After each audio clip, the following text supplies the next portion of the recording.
Hey, what's up guys? Welcome back to another video.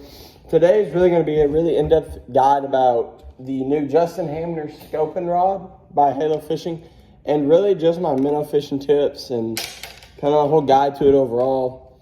But first we're going to start with the rod, and this is the brand new, just introduced to the classic, Justin Hamner 7-1 medium scoping rod. But one thing about this Hamner rod is, as y'all can't see it yet, but on the tip of this rod, for the last probably 9 inches or so, it is straight carbon fiber, like you're using like an ice fishing rod. And so what that really helps you do is it really helps you sit there and you can really just shake that minnow really well. But right after that, it really quickly goes straight into backbone, which is really good for getting these hooks and these fish like that right there, in the wintertime months where their mouths are a little tougher.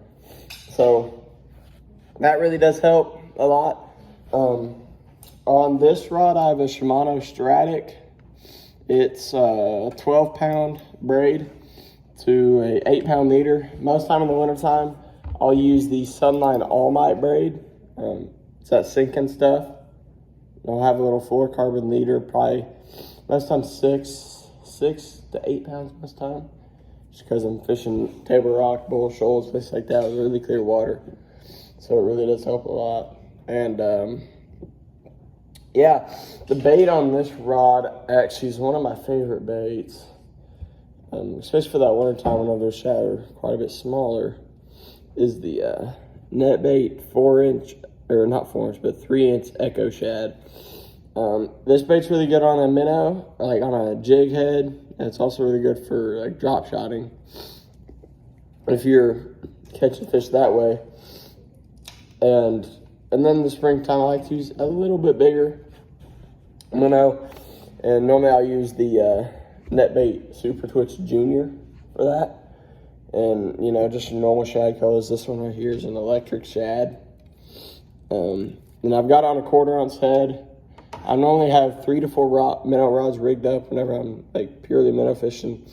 I have anywhere from a 1/4, maybe even an 1/8, all the way down to a 3/4 ounce, maybe an ounce if they're super deep, just because you're going to get more bites on a lighter head, but it's hard to get bites when the fish never see your bait. So that's why I use them deeper heads or them heavier heads. So I use this 1/4 ounce mostly up until like 15-ish foot. And then I'll use 1/2 ounce down to about 30 to 40 foot. And then from there, I'm using a 3/4 or an ounce, just because it helps sink your bait down to those fish so much quicker. And especially as well, the farther away from the boat the fish are, I feel like the more likely they are to bite it, just because they don't know you're there. Of course, we got that on the Garmin Live Scope up there. You guys can't see it. It's the LVS 34, and then we got a 12-inch Garmin up there as well. So that's a lot pretty much on the rod that I'm going to be talking about. And I also did use this at our most recent tournament at Table Rock Lake for the NYFA. But we were fishing for smallmouth a lot, so I was throwing a little tube on there as well, the old net bait tube. So I'm going to take you guys back here, and I'm going to show y'all a couple key areas or ways you can look and try and find these fish. Again, it is most, how do I say this?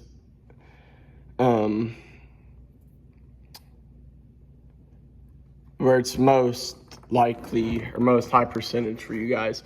So we're here on Table Rock Lake. Right here is Indian Point right here. And so if I was gonna start and let's say I put in it, you know, Kimberling or something like that, then a lot of times I'm gonna start looking, you know, in the main channel. It's always good sometimes. But a lot of times what I like to do is I'll go in these little pockets off the side of the creek right here, and I'll fish the ditch and stuff like that, and then maybe I go, you know, like this and fish that one. I can fish this little point out in here, stuff like that. That's a good, way to get started on this. And then obviously as it warms up, you're gonna be moving back in here, back in some of these areas where these fish spawn, and on these secondary points and stuff. And then another one I like to do a lot is something like this right here. So just like that, that's a little main lake pocket.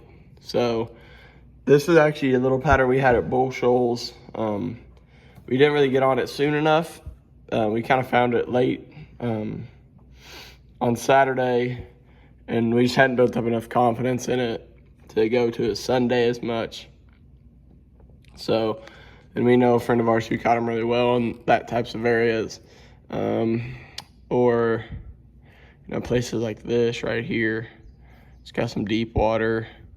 I fish Main Lake Bluffs a little bit. I haven't had a whole lot of success with it. I mostly fish those more in the summertime, sometimes on those treetops for the fish, like a drop shot or something. But another place that'd be really good, or looks good on paper, is places like this right here. It's got deep water access all around it. And then you go back here and fish could spawn back in like here and places like that. And you always got to remember, guys, not every area that you go to is going to have the fish.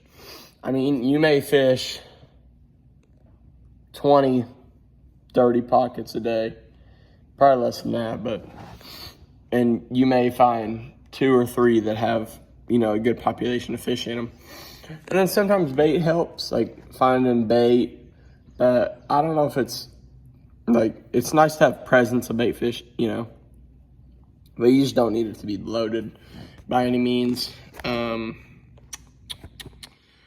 scoping rod, what we are doing for Table Rock is a lot of places like this.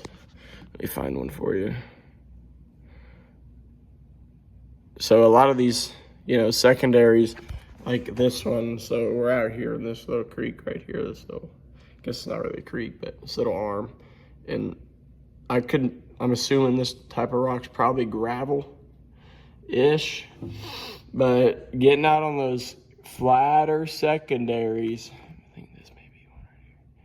Yeah, little flatter secondaries like these, you can really catch a whole lot of smallmouth this time of year, May. And then you can fish like a couple like main lake things like that right there. That's always really nice.